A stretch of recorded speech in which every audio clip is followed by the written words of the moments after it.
Time now to welcome the doctor, in fact, the high priest. Hoyney, welcome to you. Hello, G. Whitey. Great to have you here in studio. Absolutely. I've got about 58,000 questions for you. Go line up. There's already plenty on the line. Before you get to your first observations of the week, we might as well address this because we introduced it to Tim Silvers. Will Hayward would appear to be the most sought-after person in the game right now, the sort of small, medium-sized forward for the Swans. How do you rate him and where do you rate him?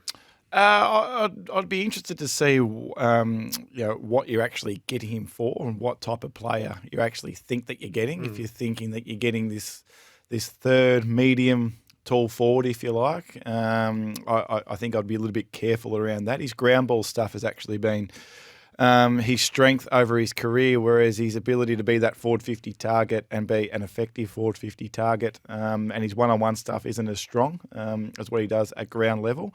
So, his performances over time have never been sort of above expectation on a regular basis, if you like, for the role that he plays.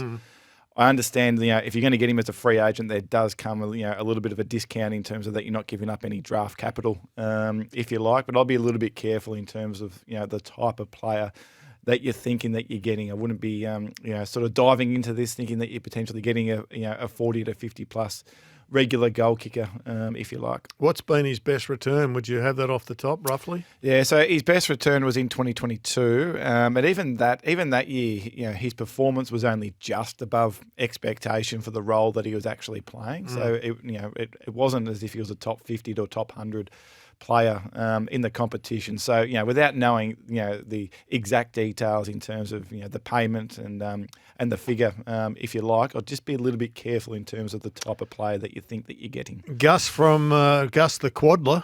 There's your answer. Gus Quadler. Okay.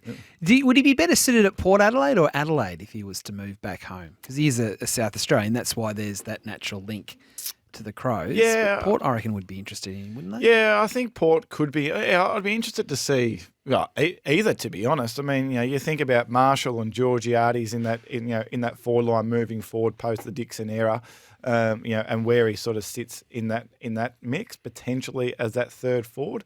If you like, the Adelaide situation, I reckon Fogarty is a very similar sort of player in terms of playing that third key role. He's, I've got him on watch at the moment in terms of the impact that he's having. Gerard might have as well. And he's now been, he's now been on the list now for a number of years. So whether or not they're going to try and get him in there, he was great last year. He's really flying, but this year really hasn't produced. The other part, where he actually might fit in more for Adelaide than what he would at Port Adelaide is actually behind the footy. And actually having a look at him now that you've actually got a sample size of 6 to 7 years and he hasn't really cut his teeth as a bona fide, sort of forward half player, if you like. Adelaide could be looking at it going, well, we need some personnel behind the footy. Potentially this is someone that we can turn from a forward half player into a back half player, and we've seen that done numerous times across the competition with great success. Well, if you'd like to give Hoyney a text and a question, we'll put some to him before he leaves the building. It's 0433 9811 16 is the temper text machine that you can communicate with the Hoyney on. Righto, let's kick it off with your overall observations. Yeah, so we'll get into this next week in terms of the absolute overall status of our top 10 players, given that we do that on a 4-week rotating basis, if you like. But I thought now that we have got that really good sample size of a 7-week period, I just wanted to take you through on off our 100x rating system the biggest improvers and the ones that have actually gone backwards, if you like. So we'll start with a positive. That's how we like to start the show more often than not. Always. So we'll start with the positive. So Jay Gresham this year been a great pickup for Essendon. Hats off to what the Bombers have done there. So he's the biggest improver. He's gone from 222nd in the comp to 33rd in the competition. Well Harry Mackay, now a top 50 player in the competition, 35th in the comp. He was 219th last year. Jesse Hogan flying, 26th in the comp after 184th last year. Ben King, Liam Jones, Rory Laird are the 4th, 5th and 6th most improved players this year. Run those through us again. Ben King, Liam Jones, Rory Laird. Yep. Ben King might surprise some people. He's come from a low base. He was 255th in the comp last year. He's still not a top 100 player this year, still 106th. But a big improvement. So and then where are we? Yeah, so Liam Jones, Rory Laird. We've talked about this guy a lot. Willem Drew is flying, 164th last year, 23rd in the comp this year. Hats off to Liam Duggan. First year in charge with West Coast with no Oscar Allen there as his co-captain as well. So 217th last year. He's now a top 80 player in the competition. Paddy Cripps is actually having the best season of his career so far. He's a top 10 player in the competition. Where was he last year? The 8th best player in the comp. He was 138th last year. And to put what he's doing at the moment into context, in his Brownlow season in 2022, he was 15th in the competition. So far, having a better year than his Brownlow season, and then a potential future Brownlow medalist, if you asked a few people in the industry. Finn Callahan is now a top 100 player in the competition. He was 213th last year. Wasn't his game fantastic on the weekend? Yeah, and you can just see he's got all the attributes that we talk about on this show a lot. We don't just measure disposals and volume. We measure the impact that you have on matches, and his ability to be able to take the game forward and towards goal in a threatening way is going to be his point of difference. Will he have the same opportunities once Canelio comes back? Yeah, I think so. Yep, they will somehow make it work. I mean, you can't ignore that sort of form. No, he was unbelievable on the weekend. So. More of a strike weapon than Canelio, although Canelio's having a fantastic season as well. How would you rate Canelio's season? No, going really well. We're getting very close, as I said a couple of weeks ago, to releasing our defensive ratings, which Kane would, no doubt appreciate. What he is doing defensively, Canelio as a midfielder is through the roof at the moment, which makes it a really interesting inclusion this week. Potentially him going and having a bit of a look at what Isaac Heaney is doing to quieten his influence. I've got a question for you, which is a question without notice before we get to the main talking points. So Isaac Heaney misses the last 10 minutes thereabouts against the Hawks on Sunday. Connor Rozee doesn't play the last quarter. How do you work out, from a statistical point of view, when they miss that portion of the game, when you're looking at averages and all that sort of thing? Does that come into play at all? Yeah, so the new rating system that we've got takes that into account. So it doesn't impact at all the fact that Rosie misses a quarter, or the fact that Isaac Heaney actually sort of misses the last 10 minutes. And more to the point, it doesn't take into account like a Brent Daniels. Yes. For instance. So Brent Daniels doesn't play a minute. So you look at his overall averages now, and it's going to be a little bit distorted. That's right. Yeah. Because he didn't play a minute of that game, whereas this rating system doesn't matter, mate. Yeah, per 100 minutes? Yeah, correct. So it doesn't matter. You just... Okie doke, let's get down to the ugly stuff. Who's so we got the ugly. So these are the ugly stuff. Improved. Yeah, we'll get through these very quickly. We'll get through these a lot quicker than what we did the positive. So Jordan De Goey, we mentioned him last week. He's gone backwards more than any other player in the competition so far this year. His first quarters this year have actually been red hot. His next three quarters have been absolutely of no influence. Wouldn't be surprised if he's got some sort of... There's talk that he might not play on Friday night. So now night. it makes a little bit of sense in terms of what's happening there. So Todd Goldstein, he's gone from just outside the top 50 last year to just inside the 300 mark this year. That'd surprise some. Still side bottom, probably doesn't surprise some. No. So he's struggling a little bit at the moment. The next two, Charlie Cameron and Joe Danaher. Accuracy is killing these blokes. Yep. We punish inaccuracy significantly and reward good accuracy in a positive sense. Well, they're killing their team. Oh, massively. Toby Green, exactly the same. His accuracy has killed him. He was 13th last year, 216th this year. Lockie Schultz hasn't had the start to his sort of campaign, which you can understand that a little bit. Who are we? Yeah. So then Ben Ainsworth at number 8. Mason Redmond, I'm going to get into him during the show. And then Noah Anderson to round it out. His performance on the weekend was superb. That was the real first solid performance, of some significance that we saw. Top 20 player last year, 162nd currently at the moment. So, and I'll get into his partner in crime later on in the show as well. Gerard, he talked after the game on Sunday about how he'd had a few sort of honest conversations with coaches internally that he wasn't playing as well as he'd like to, and that he wasn't coping with the extra attention he was getting from the opposition. So I'll get used to it. Yeah. Well, I'm going to say, when he's that good, you'd think, would he be the number one man you go to at Gold Coast? Yeah, for sure. Yeah. Yep. And he's going to have to live with that. And, I mean, we're not in a tagging era, but there's certainly I guess it's just a slight move back towards that, I think. It seems to be, yeah. All right, Hoyney, your observations, 7 main talking points from the week. Yeah, I think when you have a game like we did on the weekend, Geelong Carlton, I think you need to sort of sit down and debrief that a little bit, if you like. And clearly, a cracking game of footy, and we're going to probably see these two teams, later on in the year with a bit of luck if you're going to watch a game like that. But just with Carlton, we sort of spoke about this a couple of weeks ago around the 2-ruck situation. Yep. And just sitting back, we need a little bit of data to actually understand, what's actually happening, sort of to their overall performance, if you like. And I think everyone's getting really excited, if you like, around what's happening from a clearance and contest perspective. And that's been pretty obvious over the last 3 weeks. They've been brutal, in that phase of the game, which is fine. But the issue and the watch for me was going to be the big picture side of the equation and what was actually going to happen in the turnover game, if you like. We do need a little bit more of a sample size here first, but it is on watch given what's happening the next 3 weeks against Collingwood, Melbourne, and Sydney. So so teams of really high order, if you like.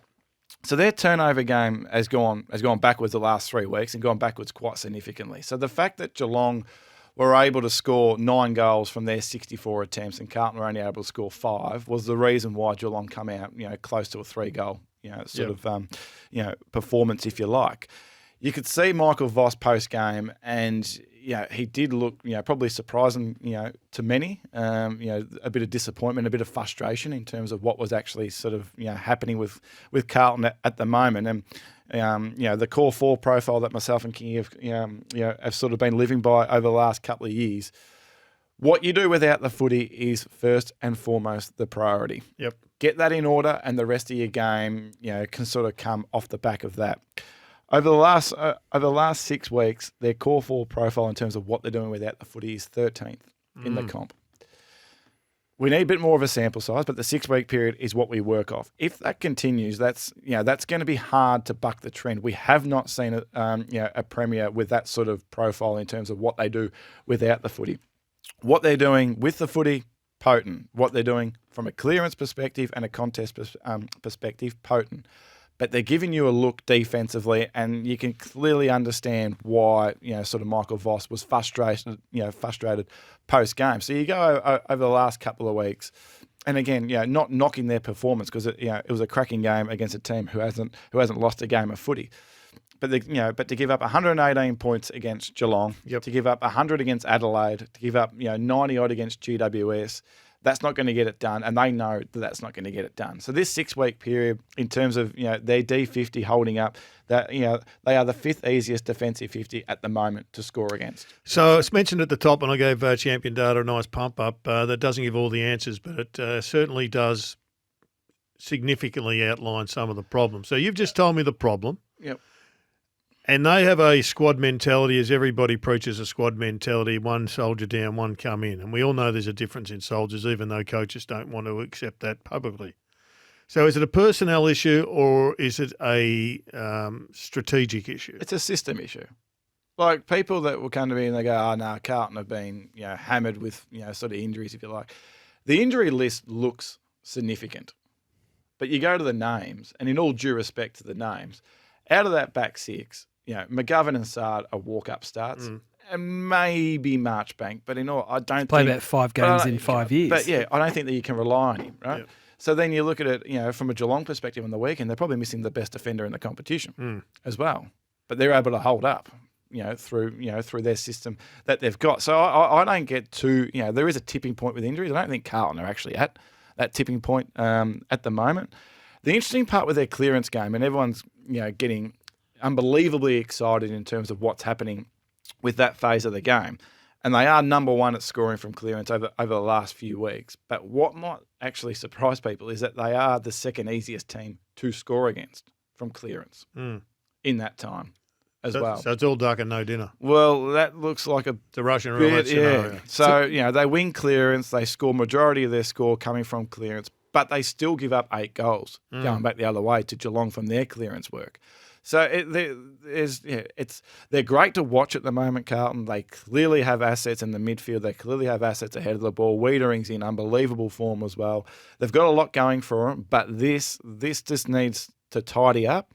And the turnover game and the clearance game, at the moment, the balance is flipped to what we didn't actually see at the start of the year. So what were they last year? So you're saying they're 13th this year in this area of concern. What were they last year? On the way home last year, in the back end of the year last year, they had one of the best without the footy profiles in the competition, along with GWS, along with Brisbane, and along with Collingwood. Right. It stacks up like that's for, they were hard to play against. They were hard to. They didn't have the turnover game absolutely down pat, but in terms of what they were doing defensively, they were hard to actually play against last year. They didn't have the offensive weapons as much as what they do now, but defensively they were rock solid. Okay, we're going to have a big deep dive on the Swans, which I promised at the top of the program, which you promised me today, Hoyney. But let's get to Geelong. Yeah, so just quickly on the Cats. So, clearly they're going well at the moment. We talk about the turnover game again, number 1 turnover team in the competition, as I alluded to on the weekend, just gone. That's the reason why they get over the line against Carlton. That's the reason why they can get through, despite being the second worst clearance team in the competition this year. But I just wanted to paint a picture in terms of, their method, their style, and how it actually looks. And it's and we were talking early on today. It's almost a bit of a throwback to just basic footy with ball in hand, and that's why they're so Tommy good. Afey, They're kick it so long, good to watch. bypass players, run up. So there's no one that goes forward more with ball in hand than what Geelong do, and quite comfortably. Geelong are number 1 in terms of going forward in the competition. There's no one that's willing to go long down the line to a contest more than what Geelong do, and by a long way. They're miles ahead. In terms Torrid or wide? No, just wide, but they just go long down the contest and we'll back it, and we're not going to possess the ball. 17th for uncontested marks this year.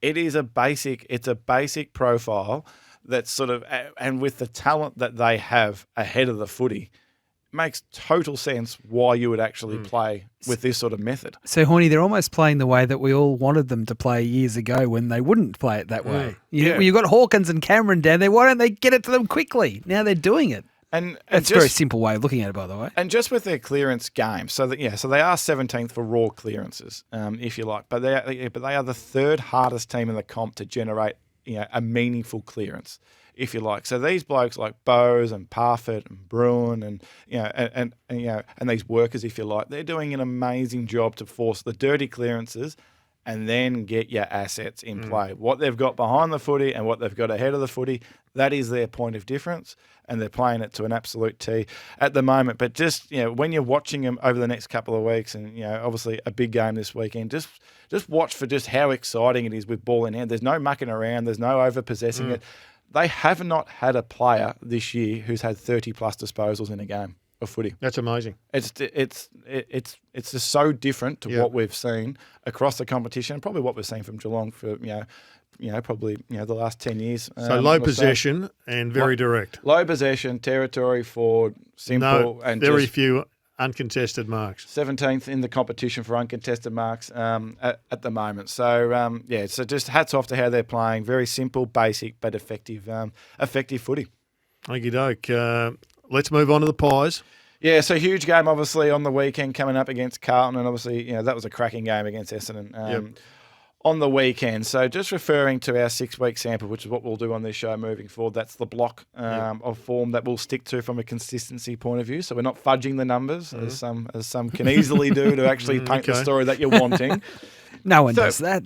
So it's taken them. Clearly it's taken them a little while to get going. 3 wins, 3 losses, and a draw, something like that. But what they're doing from a profile perspective at the moment is starting to absolutely resemble what we saw from Collingwood last year. Right. So over the last 6 weeks, 6th best team in the competition with the footy. Importantly, the 3rd best team in the competition without the footy. So this defensive system, I'll get into it a little bit soon, shortly. What they're doing in contest, in general play outside of clearance, 2nd best in the competition. So they've got that speed and energy and excitement and enthusiasm back into that aspect of the game. And the clearance side of things is about break even. We saw Essendon really get a hold of them at clearance on the Particularly weekend, early, yep. and that was the reason why they almost completely dropped that game. But what they're doing outside of clearance at the moment, and we continue to value the turnover side, of the equation.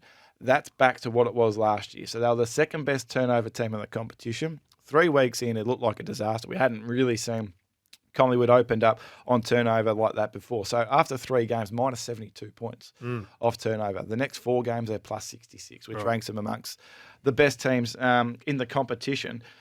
Just a couple of things. I just want to just give Billy Frampton a bit of a shout out as well. So once we release our defensive ratings over the next coming weeks, what he's doing as a key defender this year is up there with the best key defenders in the Big competition. turnaround, isn't it? Couldn't get a game over in South Australia, and now he's flying. And now he's needed. Given that Nathan Murphy's no longer there, so can't wait to see what he does either against a Harry Mackay or a Charlie Curnow this week. But in terms of what he's doing defensively has been absolutely superb. But the excitement for me, if I'm a Collingwood supporter, is around the individual aspect. And again, we mentioned this a little bit last week around the Jordan De Goey discussion. So with that team profile that they've got over the last 6 weeks, they've only got 2 players to rate inside the top 85 players in the competition over the last 6 weeks. So that's Nick Dacos and Pat Lipinski, who's actually going quite well. Right. Yep. They don't have anyone else that's actually rating inside the top 85. So with the team performance, starting to, to improve significantly, they've still got so much scope for improvement from an individual sense. So we talk about De Goey and whether or not he needs a rest there. Sidebottom had a real quiet one on the weekend. We're starting to see a little bit more of Darcy Moore sort of, starting to have the impact. We haven't seen, the likes of Jack Crisp really do what he's done over the last 5 to 10 years. We just need, a little bit more probably from Josh Dacos at the moment. He's not having the same impact that he had last year. So there's significant improvement in terms of what they can do from an individual performance that could potentially even enhance what they're doing from a team aspect. So I can't wait for Friday night, given the discussion that we just had on Carlton, to see to see what's going to happen there from a defensive sort of perspective, and this Collingwood profile to see whether or not it can actually go to another level. Okay, Hoyney, guess who coming up very shortly, but just one from earlier, a caller. Have you got any data on whether the long kick from fullback is more impactful than the short kick? Well, yeah, we do, and I can get that for you, but it all sort of depends on what type of kicking that you've actually got, whether or not you've got a kick in that's a fast kick in that's just been able to grab the ball straight away and go, or whether or not you've actually taken that kick in from a set position perspective. But the guess who? I'm going to give a team here. It's Essendon. This player is having his career best season, and for the first time in his career, he's currently a top 50 player on the 100x rating system. I know you're an Essendon. How many seasons in is this career? Oh, I can't give that away. That will give it away. But it's the first time he's a top 50 player in the competition. And Hoyney, before the break, we had our guess who.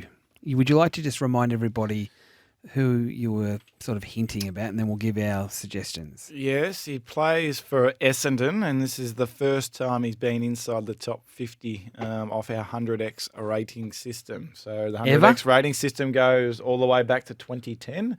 This is the first time in a season he's been I'm very inside the top 50. Who are you going for? Definitely Andrew McGrath. Absolutely confident. Okay, I know I'm starting to work out the way Hoyney works. I'm going to go for Dyson Heppel. Oh, I love your guess, G. I love it, but I'm not going to give it to you. Whitey, 1 from 1. So well done, Whitey. Hats off. Just to put that into context, Whitey, it took Gerard 18 months to actually get one right last year, and you've been here for one episode and you've just absolutely nailed it. It was one of the easier ones, so I'll give you that, Whitey. But so the reason why I just want to throw him up is just to have a bit of a general conversation around the Bomber magnets, if you like. And we've talked about their defence, and their defence has still got some issues at the moment. But in terms of what they're doing offensively over the last 6 weeks, they've always been potent in terms of what they've done with the footy. The Bombers, but that's sort of not so much the case at the moment. So over the last 6 weeks, in terms of turning a possession into a score, they're doing that the 4th worst of any team in the competition. Their connection going inside 50, their ball use going inside 50 is the 6th worst in the competition. So, everyone saw the move of Martin into Forward. attack in the last quarter, and he was unbelievable in terms of what he's 10 done. possessions, I think, in the last quarter. Yeah, and I think And the a second goal. highest rated player on the ground for the quarter. And we mentioned him a little bit, a couple of weeks ago off that game that he played against St Kilda, where he had the 40-odd disposals. And Ross Lyon mentioned post game, I didn't feel that he was having the impact on the game. I felt like that McGrath was actually having more of the impact. So we've got Nick Martin still going okay this year, but we've got him down from the 26th best player in the comp last year to the 77th best player in the comp this year. So he's still going well, but not having as much of an impact as what he did on the competition last year. But the bigger picture discussion with Essendon is, do they need him kicking the footy going inside 50, given the returns that they've got offensively at the moment? Because you look at their small forwards and their ball use going inside 50. Hobbs's ball use going inside 50 and Gresham's ball use going inside 50 has been really poor this year. What Gresham's doing from a ball-winning perspective has been his point of difference, but their ball use going inside 50 has been poor. Martin, from his 15 to 20 kicks going inside 50 this year, is well above expectation. So I'm sitting there looking and going, well, clearly that worked in the last quarter. McGrath flying at the moment, as we've just alluded to before. You've mentioned Mason Redmond and what Mason Redmond's done. So in Mason Redmond, in 2022, we had him as the 35th best player in the comp. Last year, we had him as the 29th best player in the comp. Wow. Now Nick Martin has dropped back to halfback flank. There's a lot of want to get Nick Martin the footy and not so much Mason Redmond the ball. He's now the 174th best player in the comp. So I'm looking at going, well, maybe you can get this guy going again, get him involved in the game, put Martin, to potentially that mid-forward sort of role and get him connecting going inside 50, and potentially this offensive profile can start to improve, because we're seeing what they're doing from a clearance and from a contest perspective. That's their strength at the moment, off the back of what Durham and Caldwell and Merritt and Stringer and these guys are doing. But to be able to get that class in the forward half of the ground, I think that's the missing piece at the moment. I'm just interested to see where Brad Scott places the Martin magnet this Saturday night against West Coast, and the flow-on effect that can do to one of their better players over the last couple of years in Mason Redmond. There you go, Bombers fans. A pretty good synopsis of where you're at the present time. So I just want to ask, just for Essendon fans out there, Hoyney, why has he got himself into the top 50? What has he done, McGrath, that he hasn't been able to do previously to get his numbers up? Yeah, so he's got that rare balance as a halfback flanker in terms of his ability to be able to impact the game through his ball use and his explosion with ball in hand. But then his ability to be able to win the ball back behind centre in a contested situation is a rare mix, if you like. So who was the highest rated player out of Merritt and your man?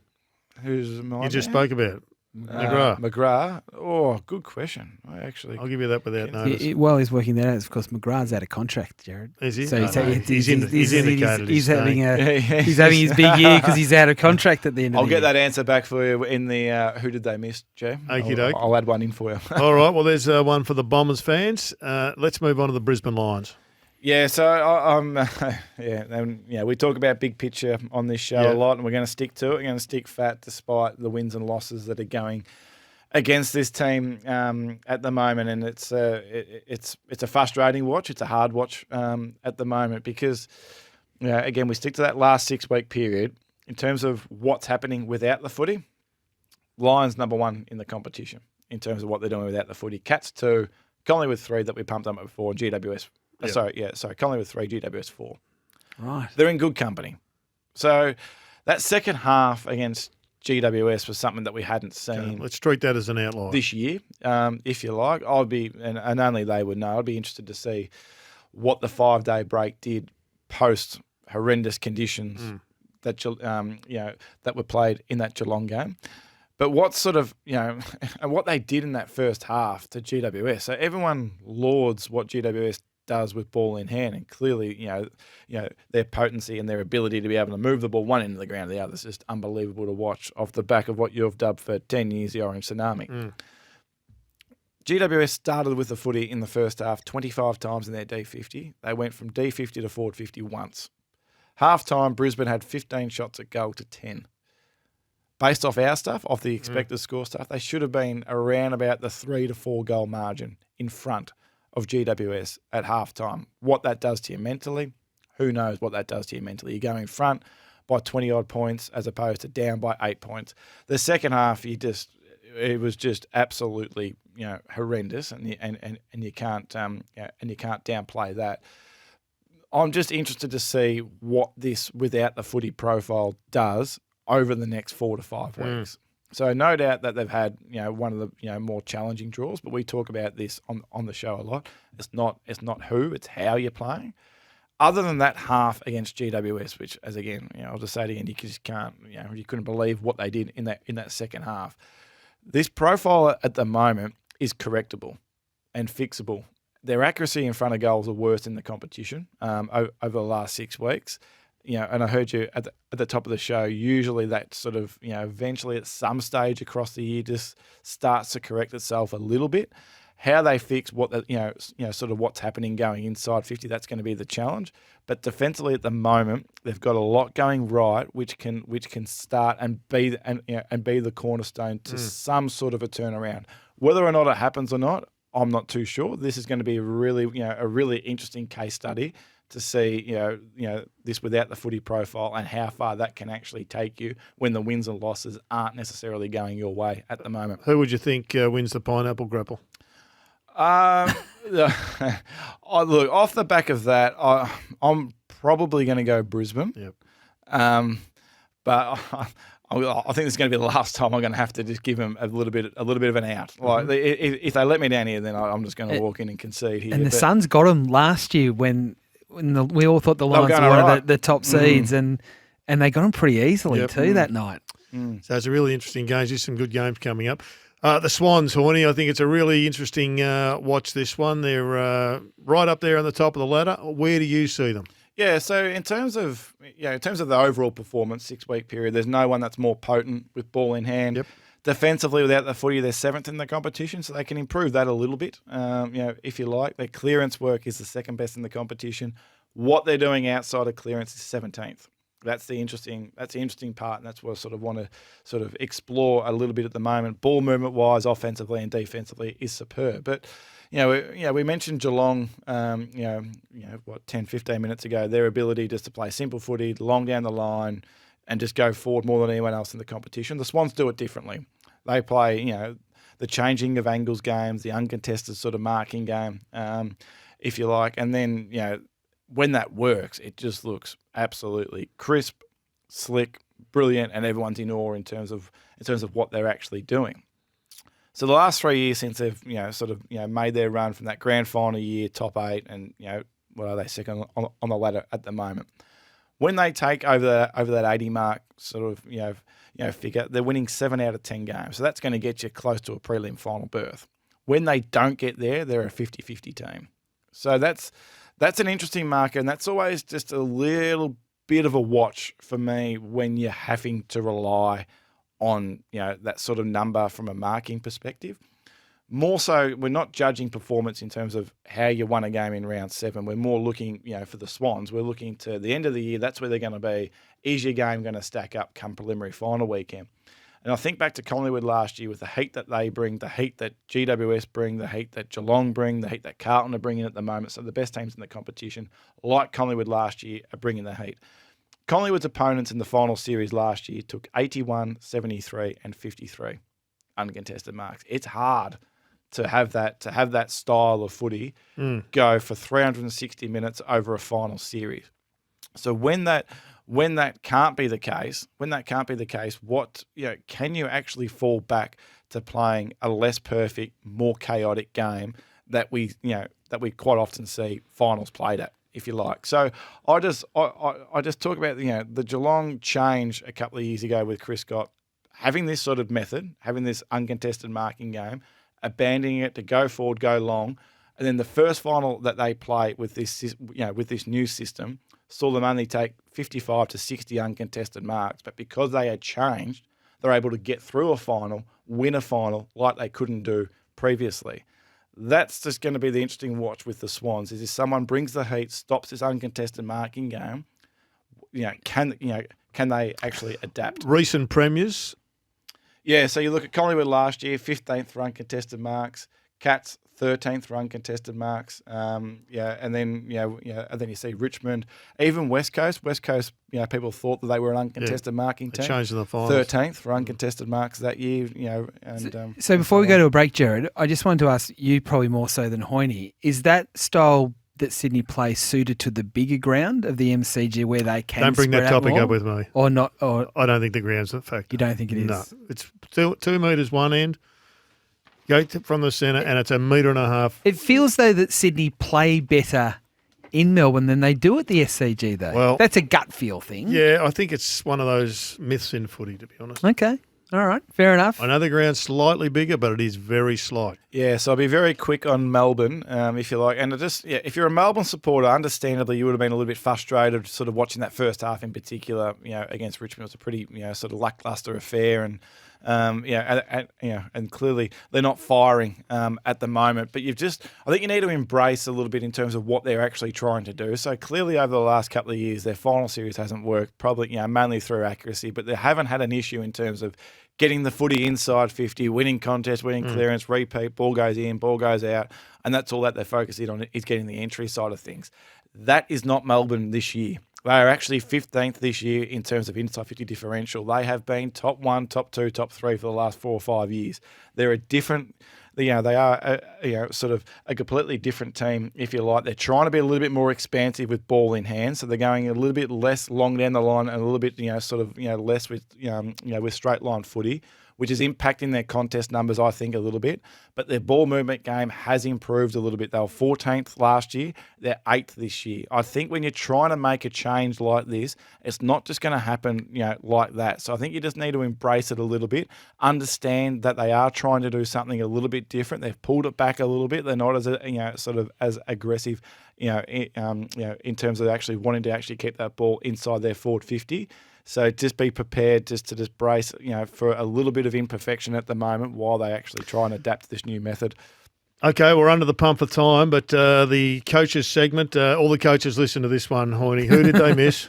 Nick Dacos, clearly our highest rated player on the ground, Anzac Day. Can understand why, because he only had 27 disposals, but it's not all about disposal, the impact that he had on the game. Second highest rated player for the round. Wow. Willie Rioli on Friday night against St Kilda, second highest rated player on the ground. 7th best small forward for the week, didn't get a vote. Yep.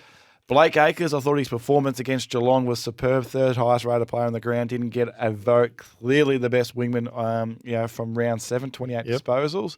Bailey Banfield, I just want to give him a shout out in terms of what he's actually doing this year. Votes.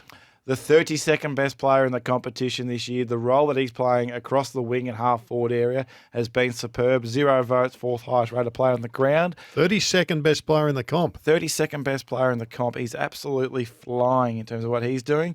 Lloyd Meek. So since he's this is a big surprise. This year. So since he's come into the team, he's actually been really influential. They were a bit undecided in terms of who they were going to go to the ruck in terms of Ned Reeves and Lloyd Meek. A little bit like what GWS were last year in terms of Matty Flynn and Kieran Briggs. Took a little while to work out. Clearly, Lloyd Meek is now the man for Hawthorn moving forward. 4th highest rated player on the ground, didn't get a vote. Ugh. Kept Grundy. Grundy had his lowest rated game of the season. Just gone. Come on, Mitch. So they are struggling a little bit at the moment, the Hawks, but there are just positive. a couple, a little bit of lights there in terms of what they're actually doing from a positive perspective. Okay, you got your gem? We've got 2 gems this week. Okay, I'm I actually like going to it. go with the positive. Expansive. Yeah, I'm going to go with the positive here. So Matty Rowell, so you mentioned before Whitey, Anderson and how well Anderson's actually going, off the back of the weekend's performance and not so much, sort of this year. What Rowell is doing, and we always laugh at champion data, when you run anything and Gary Ablett comes up number 1, it's a good stat. Yep. Right. So in terms of what he's done over a 7-week period, Matty Rowell, only Gaza has had a better 7-week period for Gold Coast, in their 14-year existence compared to what he's actually doing at the moment. He's the second best player in the competition behind Isaac Heaney. Isaac Heaney has rightly received all the praise, but what this guy is doing at the moment is absolutely incredible. Get on board the Rowell bandwagon, folks. You got another one? Yeah, and just for St Kilda, so a few little tough times there for St Kilda fans, but a little positive with Darcy Wilson at the moment. Got over the 20 disposal mark against Port Adelaide. Adelaide. We have only seen one younger player for St Kilda over the last 20 years do that quicker, and that was Nick Caulfield 6 years ago. So he's in rare company, Darcy Wilson, in terms of his ability to be able to win the ball for an 18-year-old at St Kilda. Okey-doke, let's pluck a couple of questions, Whitey. Off the Yeah, a couple of text. questions. One of when you were just sort of doing the ups and the downs, James Sicily as someone from last year compared to this year, how much has he dropped from a rating? Yeah, so he's dropped significantly, not as sort of significantly to be inside the top 10, but he was up there with the best key defenders in the competition last year, and he's well down this year to not even be sort of anywhere near that top 50 marker this year. How can Chase Jones be more impactful for Adelaide? Asked Matt. I wouldn't expect Chase Jones to sort of be that offensive, impactful player, if you like, if you're that Adelaide supporter. I think he's the definition of a role player, the winger that actually runs those tram lines to actually help what they do offensively and defensively in the transition game. I don't think he's sort of, that magnet that is there for Matty Nix to sort of, be a real influential offensive weapon. Uncle Dino wants to know anything standing out for Richmond. Anything positive to say about the Tigers? Yeah, I'd give a little shout out to Morris Rioli and his performance on the weekend. So I think Morris has taken a little bit of time to sort of really cement himself in the AFL system. What he did against Melbourne on the weekend, that was one of his highest rated performances of his career. So actually going along quite nice at the moment. Do you have stats on Damien Hardwick's Scheisenhausen goals? We do. They actually give up more than most teams in the competition. We actually might get into that next week. The Scheisenhausen numbers. Watch for that on Sunday night.